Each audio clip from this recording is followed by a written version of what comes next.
¿Y si te dijera que la felicidad de tu hijo es precisamente aquello que, con el tiempo, puede convertirse en un monstruo? ¿Y si te dijera que, al protegerlo de cada tropiezo, de cada fracaso y de cada momento incómodo, no estás formando a una persona, sino creando a un tirano a partir de tus buenas intenciones? ¿No es una idea inquietante? Cuando la compasión se utiliza mal, se transforma en una fuerza destructiva que corroe los cimientos mismos del carácter. Debemos hacernos una pregunta muy seria. ¿Cuál debería ser el propósito de la crianza? Desde todos los rincones del mundo moderno, nos susurra una respuesta. Hazlos felices. Asegúrate de que nunca sientan tristeza, frustración o decepción. Suena tan bien, tan correcto. Pero es una mentira, y una muy sutil. Porque el sufrimiento es una parte esencial de la vida. No es pesimismo. Todas las grandes tradiciones religiosas y filosóficas han tenido el valor de afirmar esta verdad.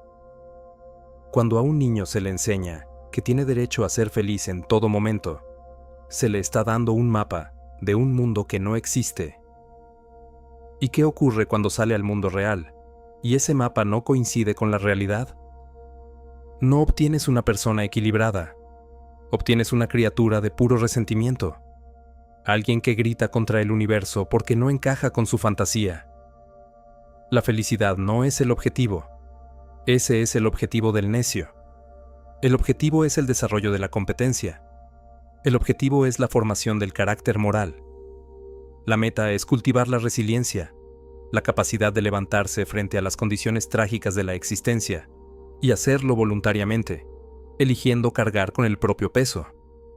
Eso es muchísimo más útil que la felicidad. Aquí llegamos a la anatomía de un trato terrible, un trato que los padres hacen todos los días, sin siquiera darse cuenta. Funciona así. Haces un trato con el diablo, y el diablo, un maestro del engaño, te dice: me aseguraré de que tu hijo nunca llore, nunca fracase, nunca sienta el dolor punzante del sufrimiento. A cambio, solo dame su alma, y los padres, convencidos de que actúan por compasión, aceptan ese trato. Pero no es empatía, es cobardía, es la incapacidad de soportar la angustia que genera ver sufrir a tu propio hijo. Atendí una vez a un hombre de poco más de 30 años. Sus padres habían hecho todo por él. Participaban en todos sus proyectos escolares. Su madre resolvía cada conflicto social. Todas sus necesidades económicas estaban cubiertas sin cuestionamientos. Le habían creado un entorno perfecto, sin fricciones. Y cuando llegó a mi consulta, era un desastre total. La ansiedad lo paralizaba. No podía tomar ni las decisiones más simples. No lograba conservar un empleo, porque cualquier crítica leve lo destruía. Era incapaz de mantener relaciones significativas, porque no sabía cómo enfrentar el roce inevitable de la convivencia humana. Debajo de todo eso, había una marea de rabia, un odio profundo hacia un mundo que no era tan cómodo como el que sus padres le habían fabricado. Lo habían dejado completamente indefenso al protegerlo de todo. Habían cambiado su propio silencio momentáneo por la pérdida del poder a largo plazo de su hijo. Piensa en esto ahora, con honestidad. ¿Qué haces cada día por tu hijo que, en el fondo, sabes que haces más por aliviar tu propio estrés que por su verdadero crecimiento? Termina su tarea cuando se frustra. Intervienes en cada conflicto social para que no sienta el rechazo. Llamas a su profesor para quejarte de una nota que crees injusta. Si alguna vez quieres corregir lo que está mal, debes tener el valor de enfrentarte a lo que sabes que haces mal. Criar a un niño para que sea un adulto exitoso significa prepararlo para el mundo real, no para el mundo ideal que tú desearías. Prepararlo para una fantasía es equivalente a educarlo solo para ser feliz. Y créeme, esa fantasía se romperá cuando choque contra el granito de la realidad. El resultado no será un adulto maduro y equilibrado, sino un tirano que se siente con derecho a una vida sin dolor y hará pagar a todos por ello. Un monstruo de resentimiento, dos caminos hacia el desastre. ¿Cómo ocurre este fracaso? ¿Cómo se transforma un niño lleno de potencial en un déspota amargado? Existen dos caminos principales, dos abismos opuestos que conducen al mismo lugar oscuro: el pozo del caos y el pozo del despotismo. Uno es el pecado de la negligencia, el otro el de la posesión. Ambos son pecados contra el alma en desarrollo. El camino del caos es el de los padres ausentes, sin reglas, sin estructura, sin guía. El niño se siente invisible, irrelevante. Aprende una lección terrible. Nada de lo que hago importa. Nadie me ve. Esa soledad engendra arrogancia, rabia y vacío. Cree ser el centro de su propio mundo, pero sin sustancia ni propósito. El otro extremo, el del despotismo, es aún más insidioso, porque se disfraza de amor. Aquí viven el padre controlador y la madre devoradora. Cada acción del niño, cada emoción, cada logro y cada error están bajo el control de los padres. El niño no es una persona, es un reflejo del ego de sus padres, un trofeo viviente. Aprende que su valor depende de su obediencia y éxito. Cuando mi hijo triunfa, yo triunfo. Si falla, yo fracaso. El amor se convierte en condicional, un salario emocional ganado por cumplir expectativas. Así, el niño desarrolla una fachada perfecta: el artista, el atleta, el genio. Pero por dentro hay un vacío. Nunca se le permitió tener un núcleo propio. Siempre había alguien corrigiéndolo. No así, hazlo a mi manera. En ambos casos, abandono o control excesivo, el resultado es el mismo: niños sin fortaleza interna, incapaces de enfrentar el mundo, coronados falsamente como reyes de universos huecos. El mito de la langosta y la biología del orgullo. Nuestra biología guarda una jerarquía de dominio tan antigua como la vida misma. Los niveles de serotonina determinan si una langosta, o un humano, se comporta con confianza o con miedo. El que ha ganado batallas se yergue alto, seguro. El derrotado se encoge, tembloroso. No es metáfora, es biología. ¿Y qué ocurre cuando le dices a un niño que es la mejor langosta, sin que jamás haya ganado una sola pelea? Rompes su brújula interna. Le das reconocimiento por existir, no por esforzarse. Le das trofeos de participación. Le enseñas que es excepcional solo por estar ahí. Cuando sale al mundo real y descubre que no lo es, que sus compañeros no lo veneran, que sus profesores lo evalúan con justicia, entra en colapso, siente rabia. Su mapa interno no coincide con el territorio, y grita, abierta o silenciosamente: el mundo es injusto. Todos ustedes están equivocados. Mis padres dijeron que yo era especial, pero el mundo no se adapta a los mapas falsos. Y así, lo que has creado es una persona resentida, arrogante e incompetente, incapaz de admirar el mérito ajeno y deseosa de destruirlo. Narciso y el reflejo vacío. Es una historia vieja.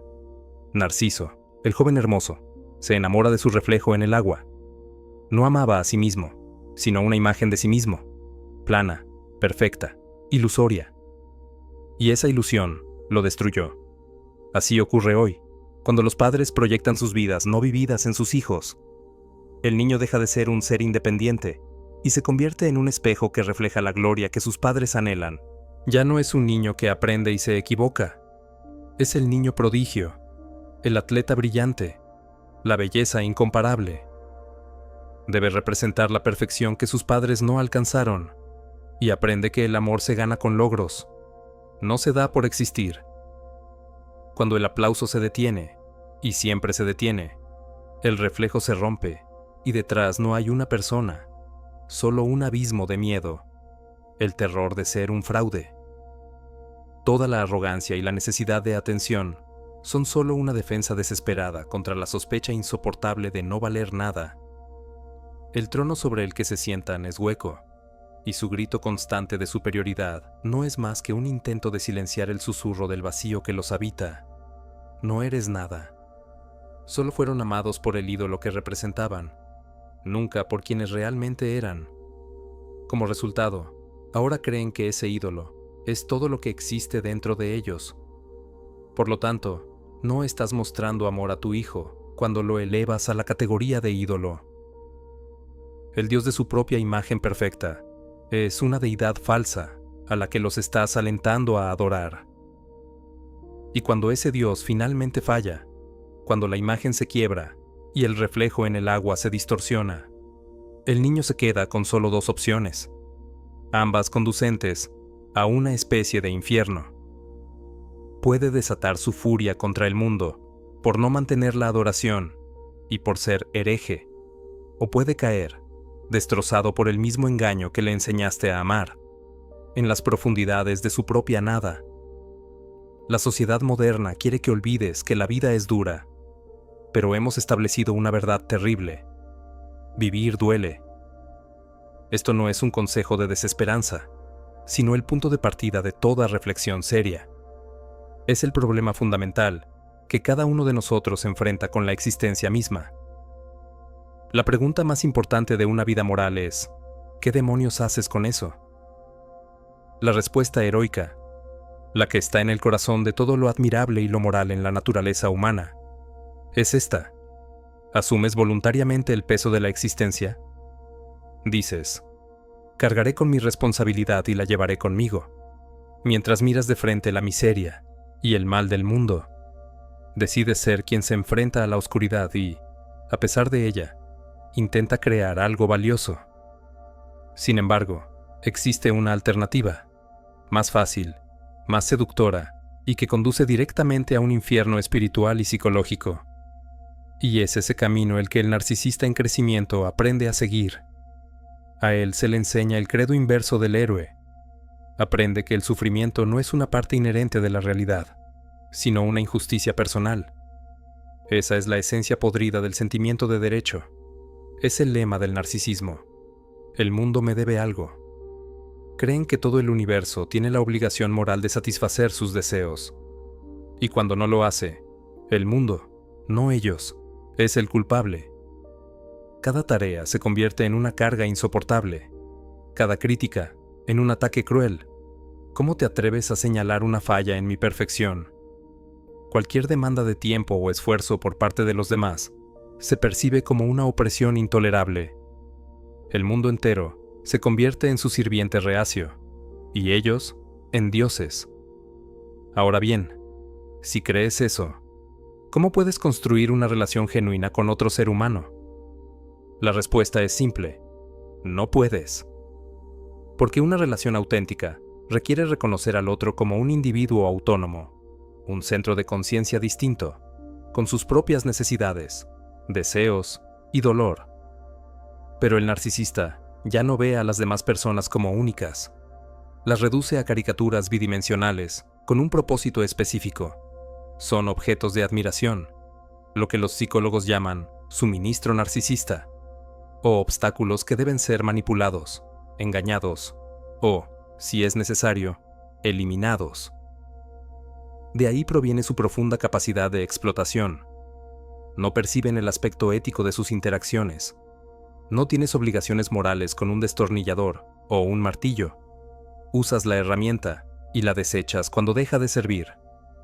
Eso mismo hace el narcisista con las personas. Usará tu amor, tu dedicación, tu compasión y tu esfuerzo hasta dejarte agotado y vacío. Y luego, con una última dosis de desprecio por tu debilidad, te abandonará como si nunca hubieras existido. No sienten culpa, porque para ellos solo eras un medio para conseguir algo. Tus emociones son tan irrelevantes como las de una herramienta rota. El desastre psicológico y moral. Al final de este desastre evolutivo, ¿qué obtienes? Obtienes a una criatura, ese niño, ese adulto, que llora al universo, exigiendo que sea un mejor padre. Un torbellino de quejas, un agujero negro de necesidad, siempre furioso porque la realidad no se ajusta a sus deseos. Y debes entender que esto va mucho más allá de un simple defecto de personalidad. No es solo una pauta de conducta dañina, es un desastre moral de la mayor magnitud. Están rechazando el acuerdo fundamental de la existencia, que cargar con un peso es parte necesaria de vivir. Rechazan la responsabilidad, la madurez y la lucha valerosa que da sentido a la vida. El parásito seguirá exigiendo ser cargado y maldecirá al huésped por no hacerlo con suficiente comodidad. Ese es el peor rechazo del alma humana. Esta bestia egoísta deambula por el mundo con una fachada brillante de grandeza pegada sobre el vacío. Le hace creer al mundo que es perfecta, pero debemos preguntarnos, ¿qué pasa cuando esa máscara se ve amenazada? ¿Qué ocurre cuando la dura realidad impide que la fantasía se cumpla? Entonces surge algo mucho más oscuro que la simple rabia. Surge la sombra.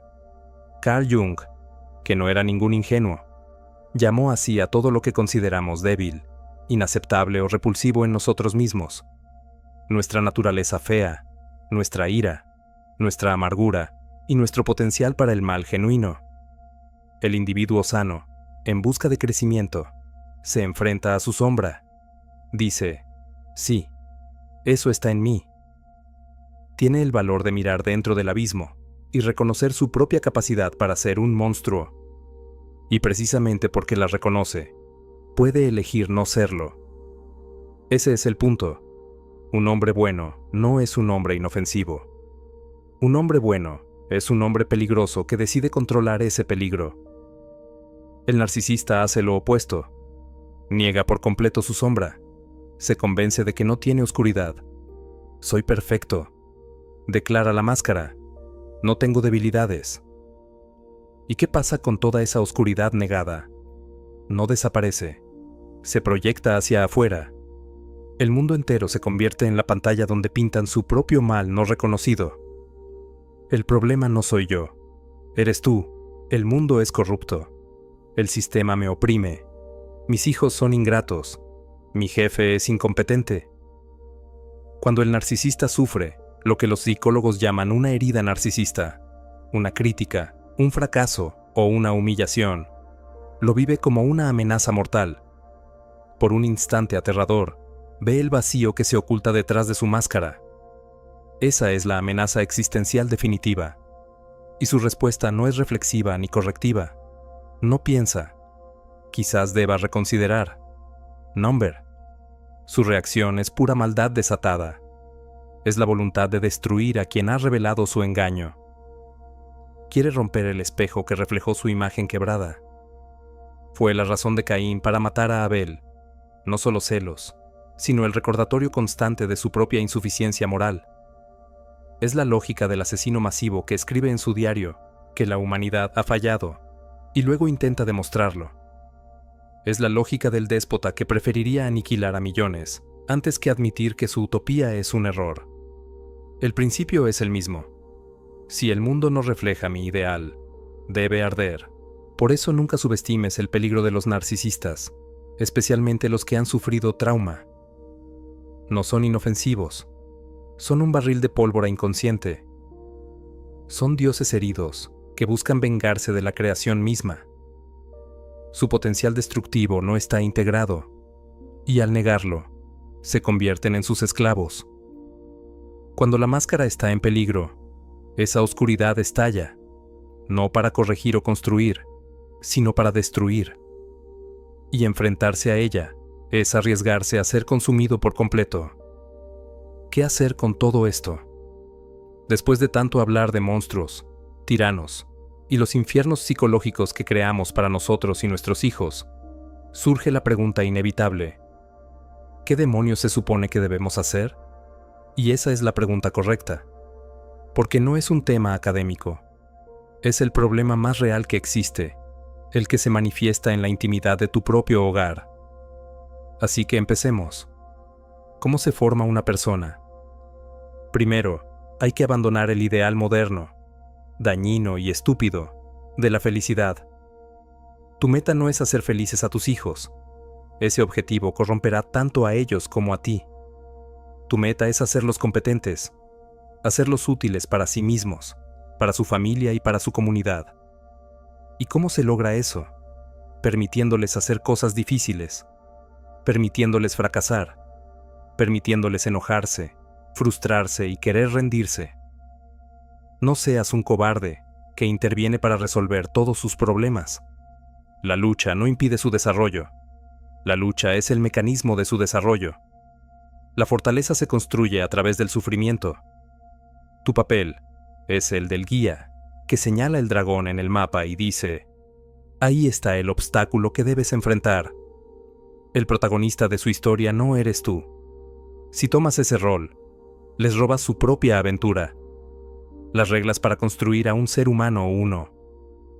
Di la verdad, especialmente cuando sea difícil.